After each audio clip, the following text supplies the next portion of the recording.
Hi, good day. I'm Mia de Vega once again.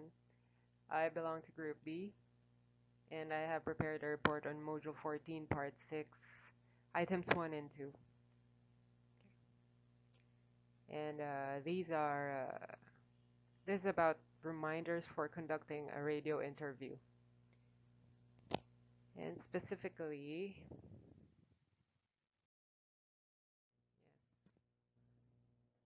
I've been tasked to report about the approach and about making a good interview.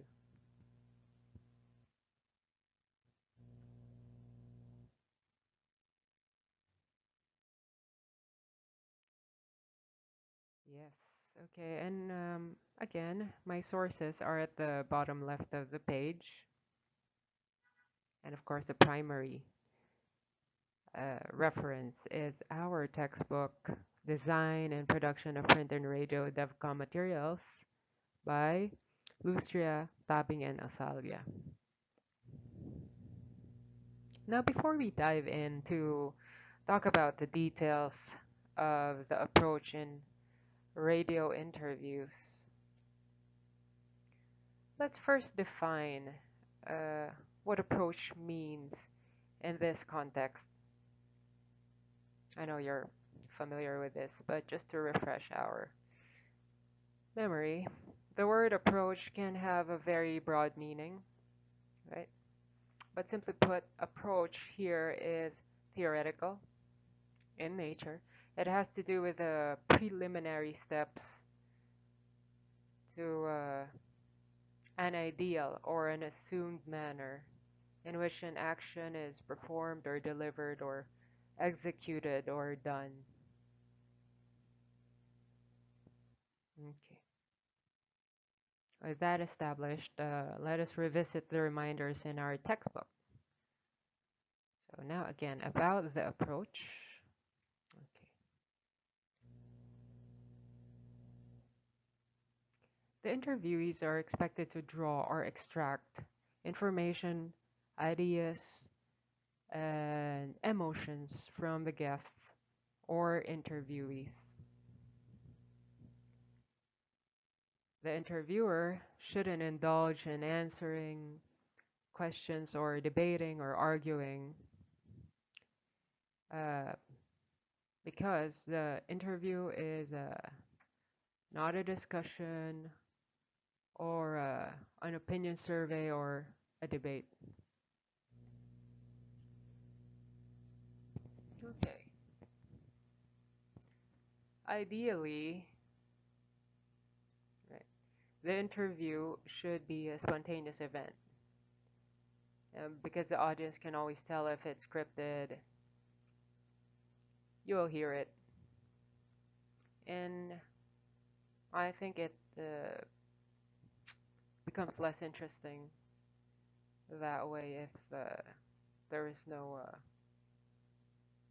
kind of element of surprise before you answer. Excuse me. Right.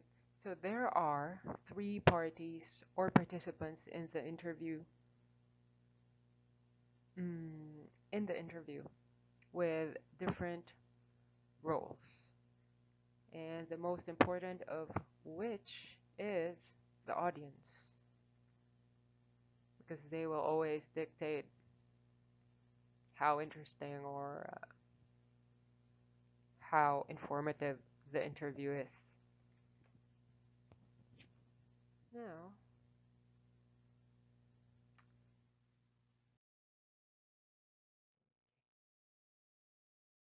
thank you. Next slide here. Slide 4 is all about making a good interview.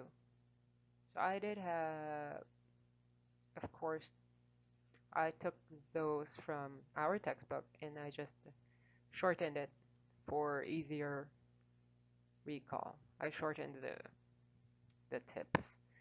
So it's all about making a good interview. Let's go over this list that we can utilize as a checklist to create good interviews. So our textbook mentioned 9 slick suggestions for conducting, yeah, what I said, and I have condensed them. Number 1, so have a clear purpose. You can pick a specific topic that needs to be tackled. Next, prepare and research. As with anything that makes or breaks credibility, it's on the line, so check your facts and all of your tools, including your recorders, microphones, etc. Remember these questions. Remember this question. So DISSS. Okay. So your questions should, of course, stick to your objectives, and they should be direct, intelligible, simple, short, and stimulating. Now, there should be a logical development from beginning to end, because you never hear interviewers asking about the same topic for an entire duration of the show. Always put yourself in your audience shoes. Prioritize what the audience wants to know and what's relevant to them. This is why we also conduct surveys on the demographics of our audience.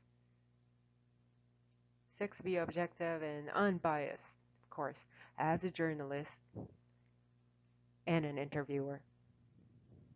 Now, if you're a media practitioner, you're a filmmaker, you can exercise all the artistic expression you want. And stay in control. Control the flow, the mood, and the topic development, yeah, for the interview. And of course, some tips can be found at the bottom left of the page. Also, the duration when your subject is answering. Sometimes you would need to gently interrupt them. Lastly, we have to keep the interview interesting, especially, how it sounds. So if you can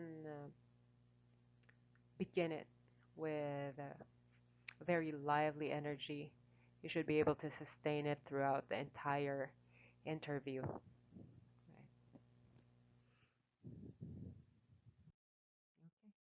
That's it, and thank you for joining me today. Uh, have a good one. Bye bye.